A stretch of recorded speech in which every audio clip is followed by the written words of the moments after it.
Daniel lived in a small apartment in a quiet city. He didn't have any friends. He didn't have a family. Every day was the same.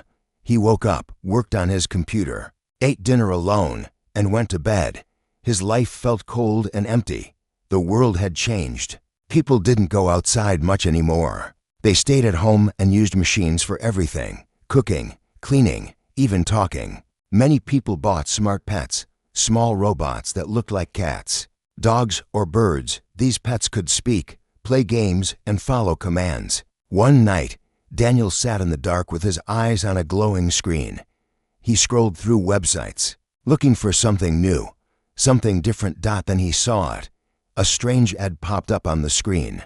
It had no brand name, no seller, no phone number. Smart Pet X9, feels alive, learns fast, feels emotion, limited units, 50% off tonight only. Daniel blinked. The picture showed a silver box with glowing lines, no image of the pet inside. Still, he felt curious. He clicked buy now without thinking too much. It cost him only a small amount of money, cheaper than most other smart pets. He didn't care. Maybe it would be fun. The next morning, nothing happened.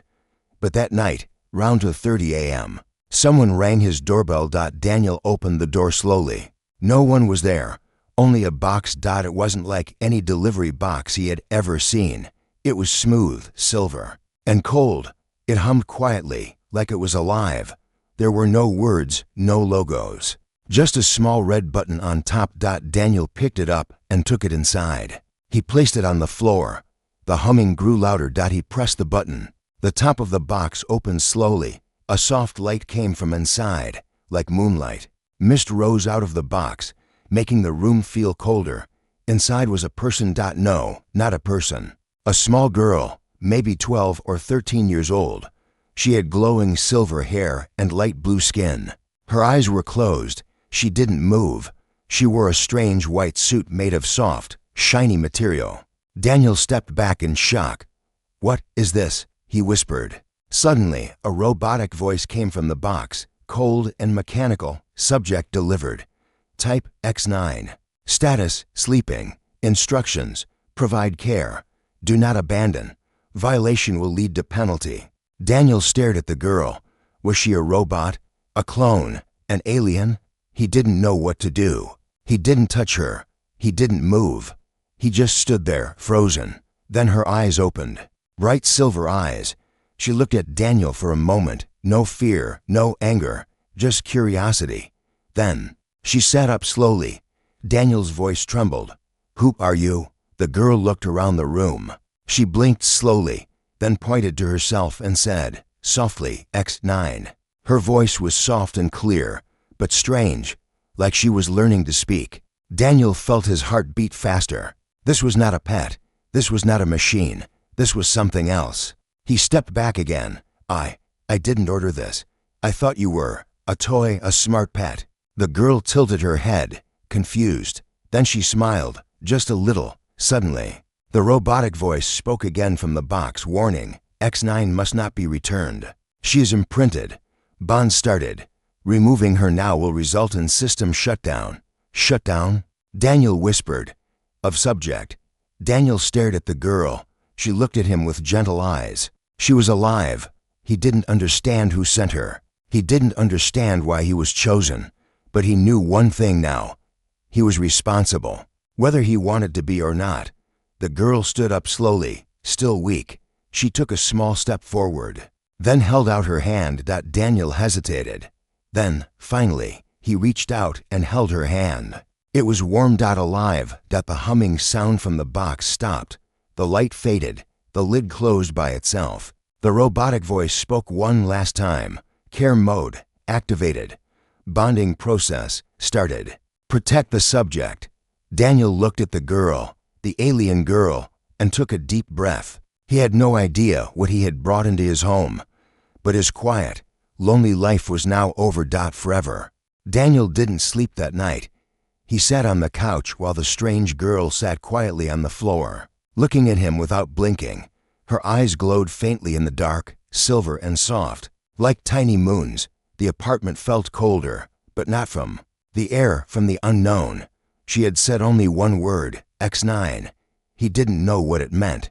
Was that her name, a model number, a code? She didn't talk after that. She just watched him, like a child who had just arrived in a new world. And maybe that was exactly what she was. At 5 a.m., Daniel stood up and slowly walked toward her. "Are you hungry?" he asked. She tilted her head again. Daniel sighed and went to the kitchen. He poured some milk in a glass and found an old cookie in the cupboard. He placed both in front of her. She smelled the milk. Then she drank it slowly, like she was learning how. She bit the cookie, chewed, then smiled softly. She liked it. Daniel watched her closely. Every move she made felt careful, gentle. She didn't act like a machine. She didn't act like a trained robot. She acted alive. When the sun rose, Daniel picked up the silver box again. It was cold and silent now. No lights, no sound, no more instructions. The red button was gone. It looked like just a metal block now. He opened his laptop and searched online for X9 Smart Pet. Nothing. He typed the ad text word by word. Still nothing. It was like the ad had never existed. He opened his email. No confirmation, no receipt. The money was gone from his account, but there was no trace of where it went. His hands began to shake a little. He turned to the girl. She was sitting on the floor, hugging her knees, watching a bug crawl on the wall. Her eyes followed it like she'd never seen anything like it before. Daniel whispered to himself, "What are you?" The girl suddenly stood up. She walked slowly toward the window. She placed her hand on the glass and looked outside. Cars passed.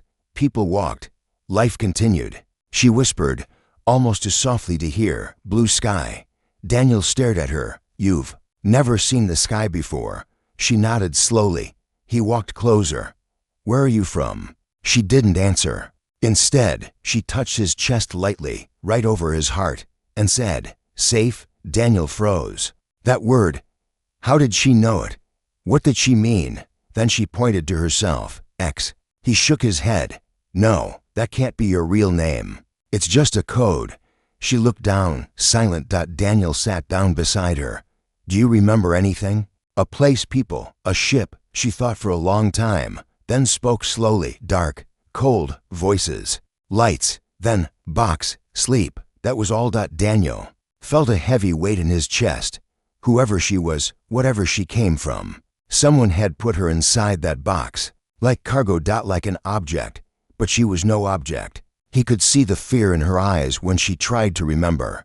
He could see the confusion when she looked at simple things, milk, bugs, sky. She wasn't trained for Earth. She wasn't built for sail. She was hidden. Suddenly, the lights in the room flickered. The girl gasped and grabbed Daniel's arm tightly. Her hands were cold now, and her eyes turned a brighter silver. "Danger," she whispered. Daniel stood up. "What danger?" She backed away from the window and looked up at the ceiling. Daniel heard it too, a low, pulsing sound like a deep hum, not from inside, but from the sky above. It came and went like a wave. Then it stopped. Everything went silent. The girl was shaking. She looked terrified. Daniel locked the windows, pulled the curtains, and turned off all lights. "It's okay," he said quickly. "You're safe here, I promise." But he wasn't sure of that anymore. He checked his phone, no signal. He turned on the TV, no channels. His laptop, frozen. Everything electronic had stopped working, except the lights, which were now flickering like a bad horror movie. He turned to the girl again. "Is someone looking for you?" She nodded slowly. "They follow. They take." Who? She didn't answer. Her whole body was shaking now. Daniel reached for a blanket and wrapped it around her. She didn't resist. She leaned into his arms like a scared child. He held her tightly. He didn't know what she was. He didn't know why she was here. But he knew this. Someone had sent her to Earth. And now someone, or something, knew where she was. Outside, the humming returned, this time louder. Daniel looked at the girl, and the girl looked at the sky. Then she said something new. Something that chilled his blood. "They found me." Daniel didn't move. The girl's voice was still echoing in his mind. "They found me." The sound outside grew louder, low and strange, like machines breathing. It didn't feel like a plane or a car or anything human. It felt heavier, like Something old, watching. Daniel stood at the window, careful not to pull the curtain. He peeked through a small gap. Nothing. No light. No ship. No shadows. Only silence. Then, the sky blinked. It was quick. 1 second the stars were there. The next, they were gone. A shadow had passed overhead, but it had no shape, just darkness. He turned to the girl. She was sitting still on the floor, eyes closed, whispering something in a language he didn't understand. Her voice was soft but sharp, like code or a prayer. He crouched beside her. "Hey, what are you saying?" She opened her eyes slowly, sealed words, old ones, to hide. From who? She didn't answer. Daniel's heart pounded. He had never believed in aliens, or other worlds, or secret powers. But now, in the middle of his tiny apartment, everything had changed. Nothing felt fake anymore. The girl stood up. Her eyes were glowing brighter now, not silver, but white. She raised her hand toward the wall, and a soft hum filled the room. The lights stopped flickering. Daniel stared. "What did you just do?" She looked at him, calm. "Pulse. I slowed it." "What pulse?" She touched her temple. "Their scan. They use it to find me. You can stop it. For now." He couldn't believe it. She had done something somehow to block the scan. The power in her was real, not magic, not tech, but something in between. Something ancient and unknown. The humming outside stopped. Daniel walked to the window again. This time, there was something there, a shape. Far above the city, floating without sound, was a black triangle. It didn't move. It didn't blink. It just watched. And then it was gone. As fast as it had appeared. Daniel stepped back from the window. "What do they want with you?" She looked away. He knelt down in front of her. "Please, I need to know." She hesitated, then slowly raised her left sleeve. A symbol was glowing. On her arm, 3 rings, spinning slowly, not drawn, but inside her skin, like a living tattoo made of light. "I am made," she said softly, "not born." Daniel stared. "You're a machine." She shook her head. "No, I was made to hold something, a piece of knowledge, a code." "What kind of code?" Her voice dropped to a whisper. "The one they lost, the one they fear." Daniel didn't understand, but he didn't press her. Her body was shaking again, and the light on her arm was fading.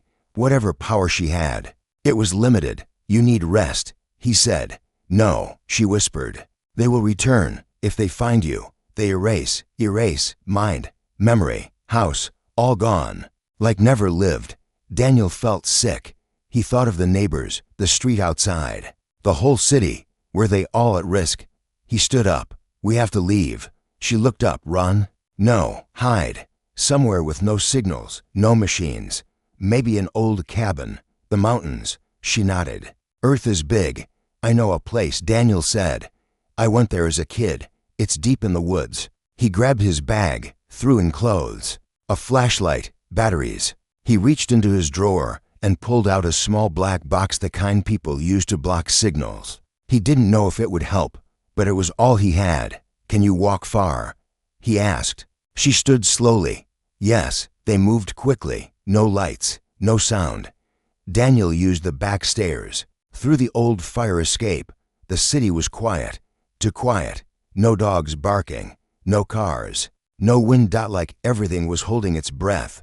He reached his car. A small, rusty one. Not smart. No computer. It started with a key. Not a screen. Perfect. The girl sat in the passenger seat, looking at the stars again. "They don't like trees," she said softly. "What?" "Too much life. It blinds them." Daniel smiled weakly. "Then we go where the trees are." He drove without headlights for a while, taking back roads, avoiding cameras. Every time he looked at her, she was watching the sky, like she could feel them searching. 3 hours passed. Then, deep in the forest, they reached an old cabin. No power, no lights, just wood, wind, and the sound of distant owls. The girl stepped out first. She touched the ground with bare feet, closed her eyes, and breathed deeply. "This place is clean," she said. Daniel nodded. "We'll stay here. For now." Inside, it was dusty but safe. He lit a fire in the old stone fireplace. The warmth returned. The girl sat near the flames, eyes wide, watching how they danced. Daniel sat beside her. "What's your real name?" She looked at him for a long time, then said softly, "Nara." He smiled. "Nice to meet you, Nara." She smiled back. "Thank you for not sending me back." Daniel looked into the fire. He didn't know what would come next, but he knew this girl, this not quite human being, was now his to protect. And someone out there still wanted her back. Badly. Wind whispered through the trees like a quiet warning. The cabin creaked as if remembering something it wasn't ready to speak about. Nara sat near the fireplace, her silver hair glowing orange in the firelight, her eyes half closed. She hadn't said much since they arrived, but Daniel could tell she wasn't sleeping. He hadn't slept either. Outside, the world was silent. No networks, no satellites, no signals. Just trees, dirt, and stars.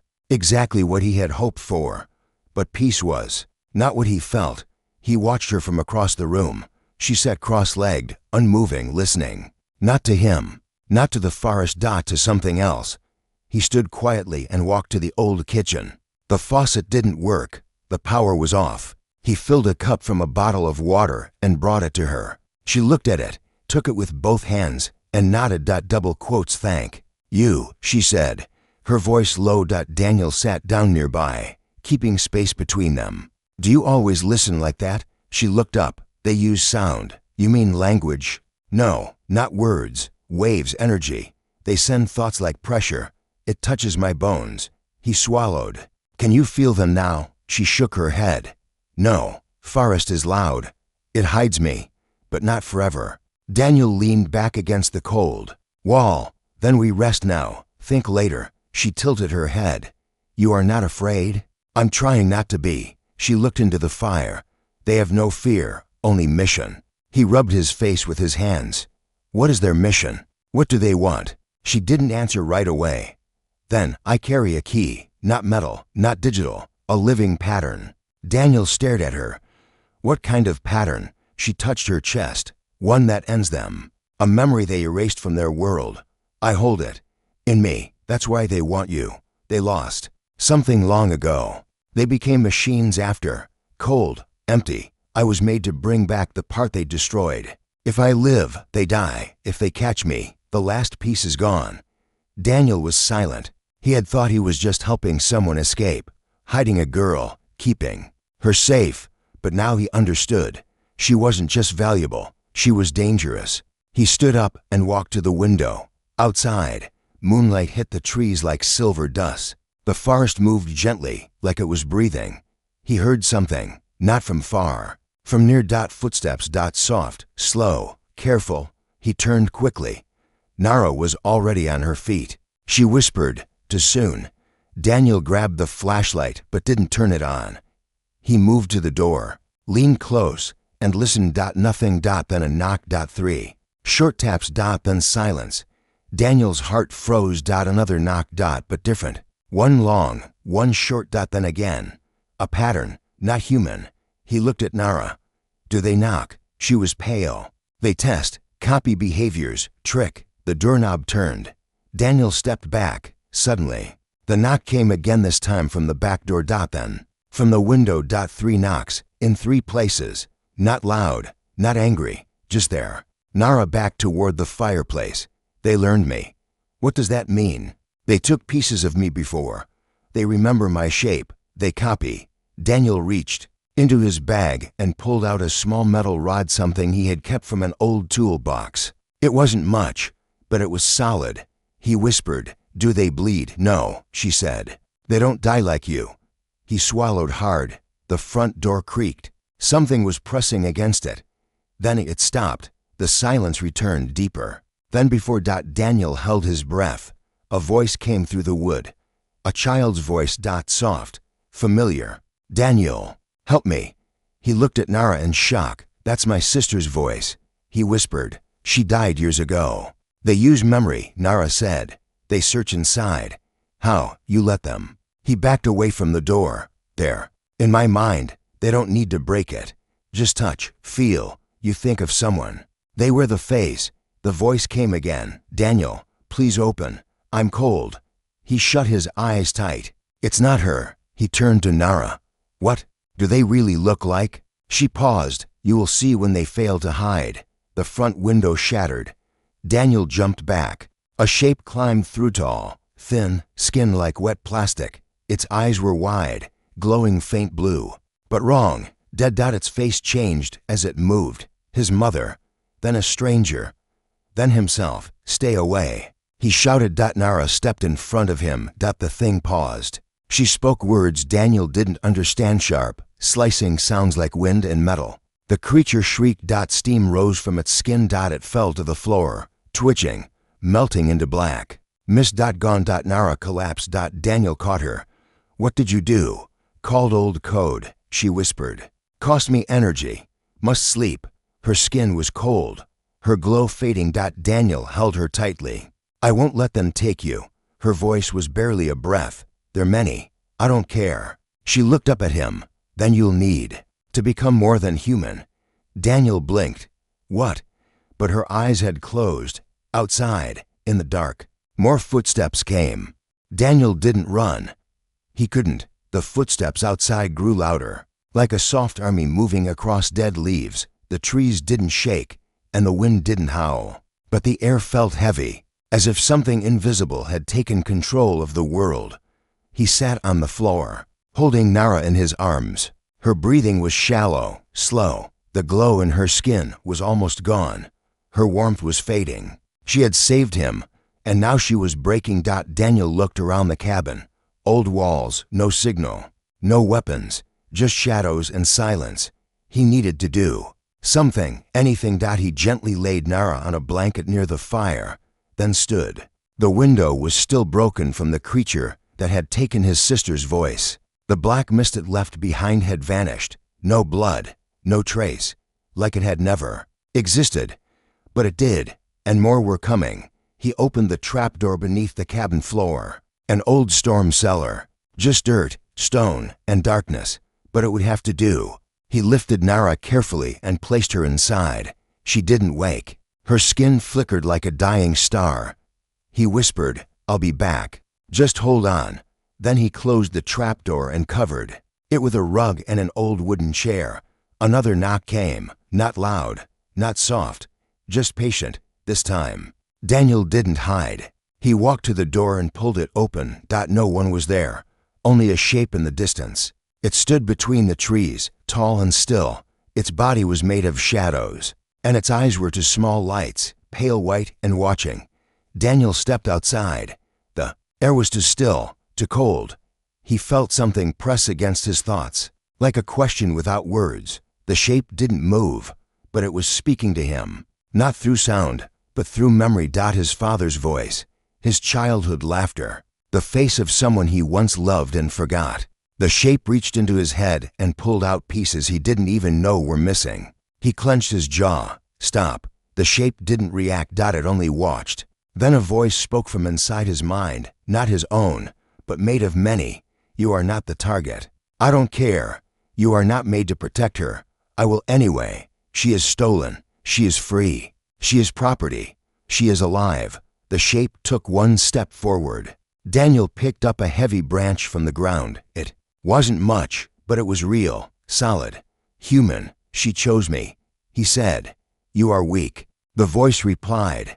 I was, he said. Not anymore. Suddenly, pain hit his chest like a wave of cold fire. His knees buckled. The shape was inside his nerves now, reaching deeper. He saw flashes, stars breaking apart, metal cities falling, children without faces being rebuilt.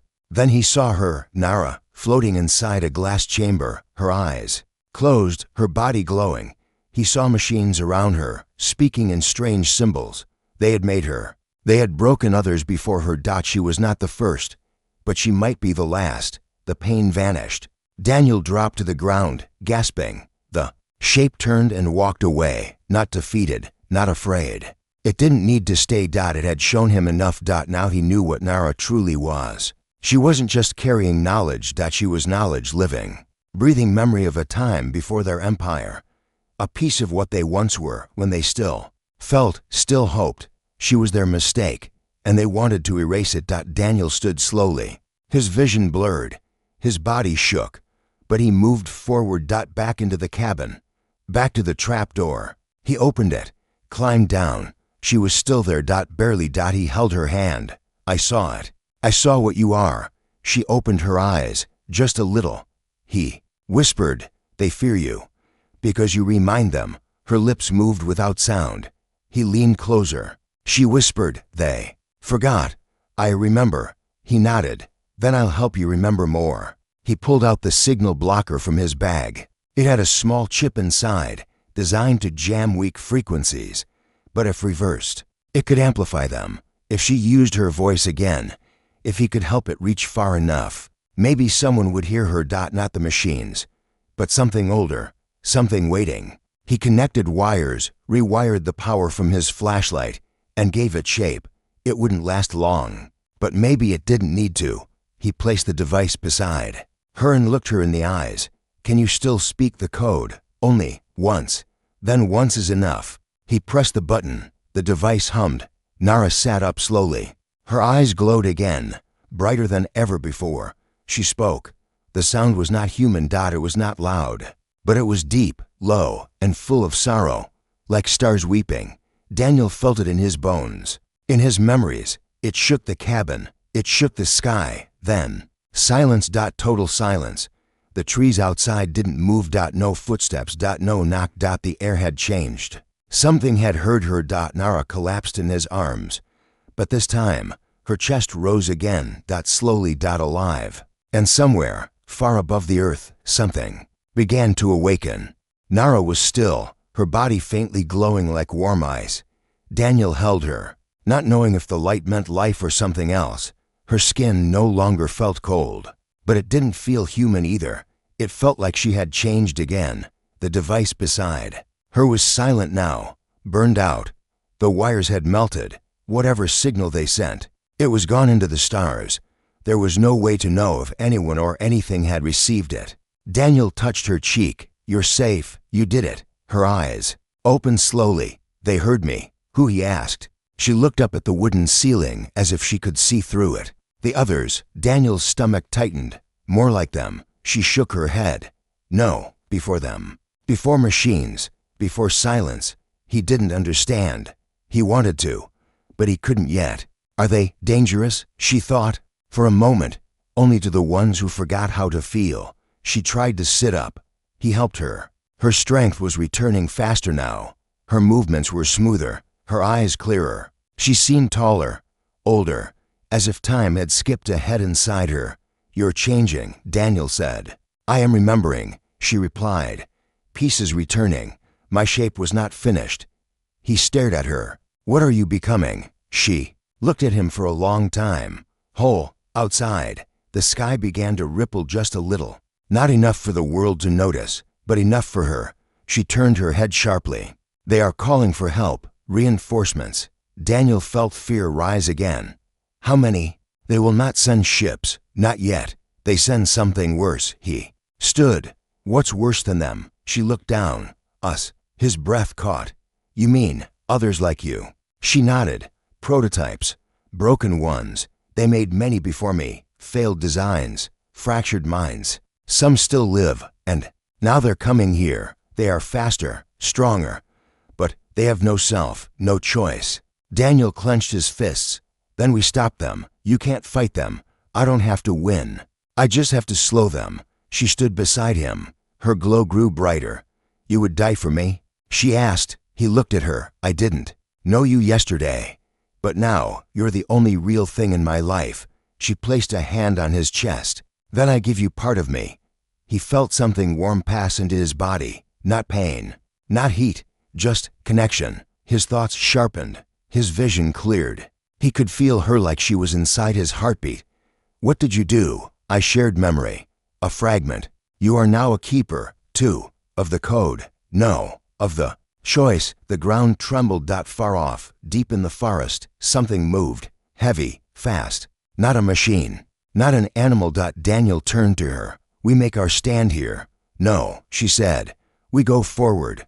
Where? Toward the signal I sent. It's waking them. Daniel grabbed his bag. Then lead the way. They left the cabin behind. The fire burned low, then died. The woods were darker now, the stars sharper. The wind whispered their names like it had always known them. Hours passed. They walked in silence, side by side. Nara no longer stumbled. She walked with purpose, her feet never missing a step. The trees seemed to bend slightly around her, like they recognized her. Then the sky cracked, not with thunder, with soundless light. A single streak tore through the stars above, gold and slow, as if time bent around it. It disappeared behind the hills. Nara stopped. They answered. Daniel shielded his eyes. That was from them. Yes, your kind? No, she said. The forgotten ones, older than code, older than machines. He didn't know what to say, but something deep inside him whispered they were not safe anymore. And maybe that was the point. A scream tore through the forest. Not human, not animal. Metal and madness. Nara turned. They've arrived. Behind them, through the trees, shapes moved fast, shadows on two legs, but too tall, too wrong. Their skin looked like mirrors, reflecting every tree, every star, like they wanted to disappear into everything. Daniel pulled a flare from his bag and lit it. Red light painted the trees. The shadows hissed and scattered for a moment. Then one stepped forward. Its face flickered through shapes. Daniel's face, Nara's, then nothing. It spoke in broken voice. Return, join, obey. Nara's eyes narrowed. You are not whole. The thing tilted its head. She broke us. You broke us. Daniel stepped in front of her. You'll have to go through me. The thing laughed. A horrible, glitching sound. Then it rushed forward. But it didn't reach him. A bolt of golden light struck it from above. The creature vanished. No sound, just dust. Daniel and Nara looked up. Above them floated a figure, tall, robed in something that looked like sunlight and mist. Its face had no features, only warmth. More followed, one by one, descending like stars. They were not ships. They were beings, the old ones. Nara fell to her knees. They heard me. Daniel stood still. Are they here to help? The figure spoke, not in words, but in feeling. She remembers. She is the seed. The flame lives. Then it turned to Daniel, and for the first time, he felt what Nara must have always felt, the weight of purpose, the cost of truth, and the promise of something greater. The sky pulsed like a heart. Golden figures hovered above the forest, glowing softly, not with fire or weaponry but with memory. The air around them shimmered. Trees stood still. Even the night held its breath. Daniel stood frozen beneath their light, a thousand thoughts rushing through his mind, yet he couldn't speak. He didn't need to. They were inside his thoughts already, not invading, just listening. Nara knelt in the grass, her hands on the earth, eyes glowing brighter than ever. She was calm, but Daniel saw something more than peace in her expression, purpose. One of the golden beings descended slowly, its shape bending the air around it. It stopped before Nara, and she lifted her face. You came, she whispered. Its voice echoed in feeling, not sound. We never left. You were the last light. And now, you have called. Another figure hovered beside Daniel. He turned to face it, unsure what to say. He felt heat and sorrow and something like hope, all at once. You carry her memory. The being said in a thought that wasn't quite words. I didn't ask to, Daniel replied. You chose to. That is enough. Suddenly, the forest behind them crackled. Trees split. The broken prototypes mirror-skinned. Wild-eyed charged forward through the darkness like shadows trying to escape the past. Their limbs jerked in unnatural ways. Their voices screamed in every language, but none of it made sense. It was pain, not speech. Nara stood. They will not stop. The golden being beside her nodded once. They do not know how. Daniel stepped forward. Then we stopped them. The figure looked at him. You are human. You are not made for this. I wasn't made for anything, Daniel said. That's why I can choose. He walked to Nara and stood beside her. She looked up at him. This might end us. He shook his head. No, this ends them. The broken ones came closer, dozens now. Their faces flickered like shattered mirrors, some showing Nara's image, others Daniel's. One even showed his mother again. He didn't flinch. He felt the memory Nara had given him, the warmth, the pattern, the code. It wasn't a weapon. It was a story, one that reminded the universe of what it used to be. He took Nara's hand. Their palms glowed where they touched. Behind them, the golden beings raised their arms. The sky opened again, not with fire, but with light that poured like water, washing over the earth. The broken ones screamed, but not in pain. In recognition, they slowed. Some dropped to their knees. One reached out toward Nara, its face shifting into something human, something lost. "Help me," it whispered. Nara stepped forward. She held out her hand, palm glowing. The creature touched it and vanished into light. One by one, the others followed. "Not destroyed." Returned. Daniel watched them go. The war hadn't been won by weapons. It had been ended by memory, by connection, by choice. The forest quieted. The light faded. Only the stars remained. Nara turned to him. "You held the code. You gave it meaning." Daniel looked at her. "I just believed in you. You believed in choice. That is rarer than you think." The golden beings gathered above them. One descended lower than the others. "The flame lives," it said, "and so shall she." A beam of light fell over Nara. Daniel panicked. "Wait, what's happening?" "She must go," the being said. "She is more than form. She is memory returned. She must wake the others. She's not a tool." Daniel said sharply, "She's not yours." Nara turned to him, smiling. "She's not yours either." The being said gently, "She's herself." Nara reached out and touched Daniel's chest. "You were my beginning. You were the silence I woke into." Tears welled in Daniel's eyes. "You don't have to leave." "I do," she whispered. "But not forever." He didn't want to let go, but he did. She floated upward, bathed in gold, her silver hair moving like starlight. She looked at him one last time and said, "Remember." Then she was gone. The sky closed. The light faded. The golden beings disappeared like morning mist. Daniel was alone in the forest, but not empty. He sat beneath the stars, the memory still glowing faintly inside him. He could feel her presence, not as a ghost, not as a loss, but as something woven into the world now, alive in its roots, carried in its wind. Days passed. Then weeks. He returned to the city. It hadn't changed, but he had. He didn't go back to his old life. He didn't scroll aimlessly through screens. He didn't sit in silence. Instead, he wrote. He spoke. He told his story. Not about a war, not about aliens, but about a girl who was never a pet. A girl who remembered. And made others remember too. People listened, and something began to change, not fast, but real and far above the stars, in a place beyond machines.